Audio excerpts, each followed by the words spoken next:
আজকে মেয়ের স্কুল ছিল না বলে ফোনটা সাইলেন্ট করে রেখেছিলাম, কিন্তু প্রতিদিনের অভ্যাস মতোই ঘুম ভেঙে গেছে। ফোনের দিকে তাকিয়ে দেখি প্রায় 13-14টা কল। এর মধ্যে সবগুলোই হচ্ছে চানমিয়া কাকার। নানা রকম দুশ্চিন্তার ভিতরে ঘুরপাক খাচ্ছে। কাকার বয়স অনেক, তারপরে নানা রকম শারীরিক অসুস্থতা আছে, কাকিরও বয়স অনেক, মহল্লার অনেকেরই অনেক অসুস্থতার কথা শুনছি প্রত্যেক দিন। তাড়াতাড়ি করে কাকাকে কল ব্যাক করলাম। কাকা ফোনটা রিসিভ করেই ধমকে শুরু করলো, হ্যাঁ রি মিয়া, তুমি মিয়া এটা একটা কাজ করছো নি মিয়া। কী হচ্ছে কাকা? তুমি মিয়া ফোনটা কেলা বন্ধ করে রাখছো? কাকা ফোন বন্ধ করি নাই তো, সাইলেন্ট করে রেখেছি। সাইলেন্ট মাইলেন্ট বেটা, নিচে আয় তাড়াতাড়ি। কই আমু? আরে চার দোকানে আয় বেটা, আমি আছি ওইখানে। তাড়াতাড়ি করে দৌড়ে গেলাম। দেখি মহল্লার অনেকেই আছে, তার মধ্যে কাকা হচ্ছেন বক্তা, বাকি সবাই শ্রোতা। আমাকে দেখে আবারও সেই সেই ধমকের সুরেই বললেন, আরে মেয়ে তুমি লুঙ্গি পেড়াইছো কেলা? প্যান্টটা পেড়াইবা না? আচ্ছা বলেন না কাকা কী হয়েছে, তারপরে প্যান্ট পড়া লাগলে পড়ুম নে। আমার লিয়া তুমি এয়ারপোর্ট যাইবা, আমার শরীরটা ভালো না, নাইলে আমি একাই যেতাম। আমার লিয়া তুমি এয়ারপোর্ট যাইবা, আমি এয়ারপোর্ট যাবো। এয়ারপোর্ট কেলা কাকা? আপনারা এই মাস ছয়েক আগে উমরা করে আইলেন। আর ইমা উমরা না, আমি এই যে ডিম জোগাড় করছি, পচা ডিম, আমি এই ডিমগুলো লিয়ে এয়ারপোর্টে যাবো। আমি অগ সপ্তের গায়ে ডিম মারো। ডিম মারবেন? কারে মারবেন? ডিম জোগাড় করলেন কেমনে আপনি এতগুলা ডিম? এই মেয়া হাইছো না মিয়া, কথা যেটা কই ময় মুরব্বীর কথা শোনার চেষ্টা করো মিয়া। এখনকার পোলা পান্তা মিয়া ময় মুরব্বীর মেয়ে সম্মানই দেয় না। তুমি মিয়া কি এই রাস্তায় হাঁটো নাকি? আচ্ছা কাকা কন্যা কি হয়েছে, ঘটনাটা কি? ওই যে ওরা আইব না, কারা? আর ওই যে হালার পুত্র আইব না, ক্রিকেট খেলতে গেছে, এই মামদার পোলা করে সবগুলারে আমি ডিম মারো। কাকা একটু ঠান্ডা হন, ব্যাপারটা বুঝি, তারপরে যা করা লাগে করুম নে। বুঝার উজার কি আছে মেয়া? এই হালার পুত্রা ক্রিকেট খেলার পারে? অগো খেলতে হইব লুডু। এই মামদার পোলাগো খেলতে হইব লুডু। আর যদি ক্রিকেট খেলেই ওরা খেলবো ওই ওমান, রুয়ান্ডা, উগান্ডা, তারপরে নাইজেরিয়া, কেনিয়া, অগলগে খেলবো। এই হালার পুতরা ভারতের লগে খেলার পারে না, এ হালার পুতরা পাকিস্তানের লগে খেলার পারে না। ওই মেয়া 11 রানে কেমতে হারে কত? আমার বুঝায় কও 11 রানে ওরা কেমতে হারে? এই রান উঠানোর মতো যোগ্যতা যদি অগ না থাকে, তাহলে হালার পুদ্গ ঘরে বয়ে বয়ে লুডো খেলতে হইব, অগ বেতন বোনাস সব বন্ধ করতে হইব, এই দাবি তুলতে হইব। আমরা কোনো আন্দোলন ফান্দোলন করি নেই গত 1 বছর। আমরা কোনো সরকারে যাওয়ানের খাওয়াইস নাইকা, এমপি মন্ত্রী হওয়ানের খাওয়াইস নাইকা, কিন্তু এইটা আমাকে মানতে হইব। কাকা একটু বুঝার চেষ্টা করেন। আরে কোনো বুঝাবুঝি নাইকা, কোনো বুঝাবুঝি নাইকা, বুঝনি? আমার কথা বুঝো তুমি?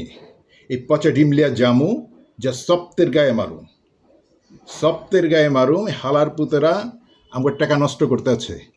ওই মিয়া, বিশ্ববিদ্যালয় থেকে পাস করলে এরপরে চাকরিতে গেলে বেতন কত পায়?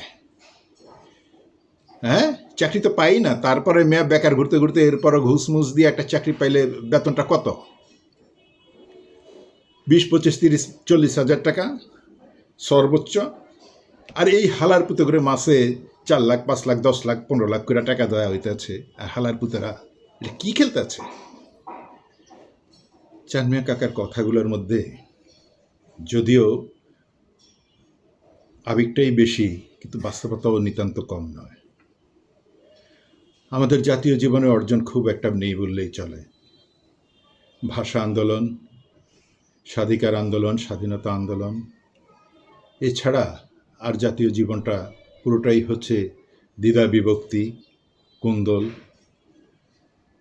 আন্দোলন, সংগ্রাম, এগুলো নিয়েই আমরা পড়ে আছি। জাতি গঠনের জন্য, জাতিকে এগিয়ে নেওয়ার জন্য আমাদের হাতে যে সময়টা ছিল, শুধু হেলায় নষ্ট করেছি আমরা। হীন স্বার্থে, ব্যক্তি স্বার্থে, গোষ্ঠী স্বার্থে, দলীয় স্বার্থে আমরা সময়টা নষ্ট করেছি। কালে ভদ্রে যা দুই একটা শুভ সংবাদ নিয়ে এসেছে, ক্রীড়াক্ষেত্রের মধ্যে ক্রিকেটে ছিল প্রধান।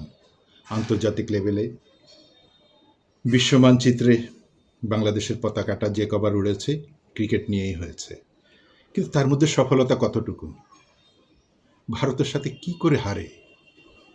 ওই অতটুকু একটা ছেলে আমাদের বিপক্ষে যেভাবে ব্যাট করলো, আর আমরা সবাই মিলে তা পারি না। ওই রানই তো হওয়ার কথা ছিল না।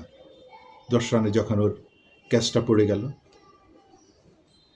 পাকিস্তান 100 রান টপকানোই যেখানে তাদের মুশকিল হয়ে পড়েছিল, তারা হার তো অবশ্যই হবে, কতটুকু সম্মান নিয়ে ওরা হারতে পারবে সেই চিন্তায় তারা অস্থির ছিল। সেখানে তারা উল্টো আমাদের হারিয়ে দিল, আমরা 11 রানে হেরে গেলাম। এই লজ্জা, ভীষণ লজ্জা। চাঁদ মিয়া কাকার এই কথাগুলো শরীরে বিচ্ছে, অন্তরে বিচ্ছে।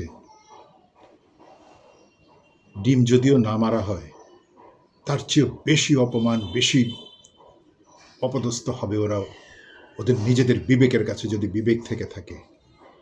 আসলে ওদের কি বিবেক আছে? বিবেক বলতে কিছু আছে? আত্মসম্মান বলতে কোনো কিছু আছে? কি করে খেলে ওরা এভাবে? কিভাবে দেশকে এভাবে লজ্জার মধ্যে ডুবিয়ে দেয়?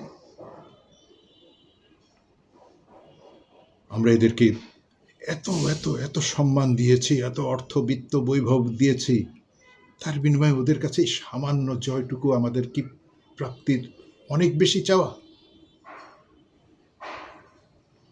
পাকিস্তানের কাছে এই 11 রানের হার আমরা কোনোদিন মেনে নিতে পারবো না, কোনোদিন না। এই লজ্জা, এই ঘৃণা ওদের প্রাপ্য হয়ে গেছে।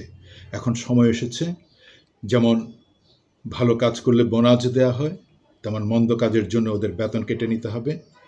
ওদের বেতন থেকে অবশ্যই অবশ্যই ওদেরকে কেটে নিয়ে শাস্তির ব্যবস্থা না করলে এদের উপলব্ধি আসবে না, এদের ভিতরে উপলব্ধি আসবে না দেশপ্রেম কী, দেশের জনগণের প্রতি দায়বদ্ধতা কী, এটা কখনোই ওদের আসবে না।